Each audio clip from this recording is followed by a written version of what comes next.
અવિરાન લાગતી જગ્યા જ્યાં વિક્રમ સંવત 1300માં ભવ્ય કુંભારવાડા નામનું ગામ મોજૂદ હતું, જે આજે સંપૂર્ણ નામ શેષ થઈ ગયું છે.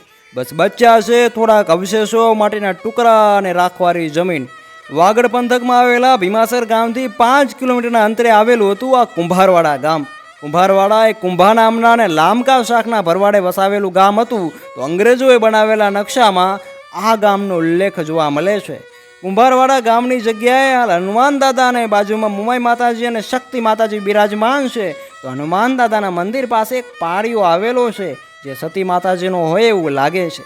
કુંભારવાડામાં તે સમયનું મોટું તળાવ આવેલું હતું અને તળાવમાં 2 કૂવા હતા. તો ભાયાભાઈ ભરવાડ છેલ્લા 23 વર્ષથી ત્યાં સેવા કરે છે. તેમણે અનેક વૃક્ષો વાવ્યા છે. કુંભારવાડા ગામ એક અદ્ભુત ગામ હતું તેવું ત્યાં પડેલા અવશેષો પરથી જાણી શકાય છે. આ ગામ અને વિસ્તારમાં આવતા એવા અનેક પ્રશ્નો મને ઉઠ્યા કે આવા અદ્ભુત ગામ વાગડમાં કેટલા હશે, જે આજે સાવ નામ શેષ થઈ ગયા છે. તમે જો કોઈ આવા ગામ વિશે જાણતા હોય તો જરૂરથી અમને એ માહિતી પહોંચાડો, જેથી કરીને અમે અન્ય લોકો સુધી એ માહિતી પહોંચાડી શકીએ. ધન્યવાદ. જય માતાજી.